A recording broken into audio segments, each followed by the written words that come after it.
এই প্রথমবার জন্মদিনে রাত 12টায় সারপ্রাইজ পেলাম, তার সাথে এই দিনটাকে কিভাবে সেলিব্রেট করলাম চলো তোমাদের সাথে সমস্ত কিছু শেয়ার করবো এই ব্লগের মাধ্যমে। হ্যালো এভরিওয়ান, সো কেমন আছো তোমরা সবাই? আশা করছি সবাই খুব খুব ভালো আছো। এখন চলো বলছি যে রাত 12টায় সারপ্রাইজটি কে দিল, সে আর কেউ নয়, সে হচ্ছে আমার ছোট্ট ভাই।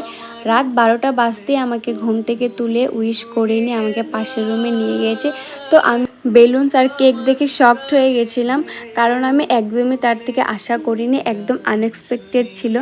যাই হোক, আমার ছোট্ট ভাইটি এতটি এফোর্ট লাগে আমার জন্য এতটুকু করতে পেরেছে, তার জন্য থ্যাংক ইউ সো মাচ ভাই।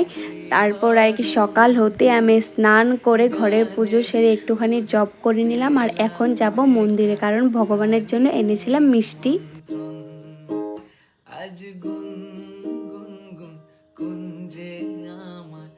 আর আমি কিন্তু বেশিরভাগই মন্দিরে যাওয়ার সময় এই রাস্তাটা দিয়ে যাই, কারণ এটা হচ্ছে শর্টকাট।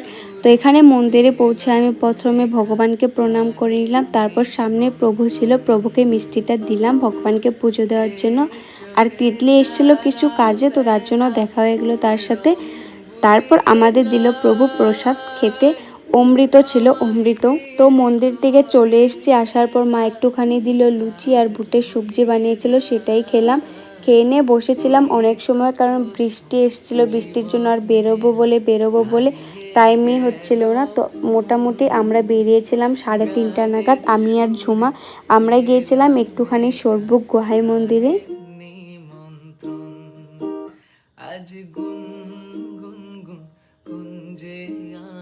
তো আমরা সরবুক পৌঁছেও গেছি, আর এটা হচ্ছে গোহাই মন্দিরে যাওয়ার প্রথম গেট। আর আমরা কিন্তু প্রথমে ভেবেছিলাম যে স্কুটি নিয়ে যাব, কিন্তু বৃষ্টির জন্য আমাদের ছাতা নিয়ে যেতে হয়েছে। তো প্রথম গেট পার করে আমরা এটা হচ্ছে মেন গেট গোহাই মন্দিরে প্রবেশ করা।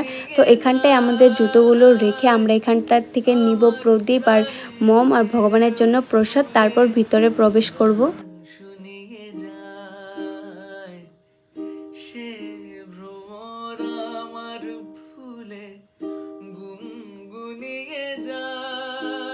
তো আমার পুজো কমপ্লিট। আর হ্যাঁ, চারদিকটা কিন্তু দেখতেই পাচ্ছ, একদম একটা নির্ঝুম নিরিবিলি পরিবেশ, শান্ত। যেহেতু আমরা বিকেল দিকে এসেছিলাম, তো বিকেল দিকে কিন্তু এই মন্দিরটাতে মানুষজন কম, একদম নেই বলতে পারো। আর হ্যাঁ, আজকে কিন্তু ছিল রাখি বন্ধন, তো আমরা দুটো রাখি নিয়ে এসেছিলাম, তো ও আমাকে রাখি বাঁধলো, আমি ওকে রাখি বাঁধলাম।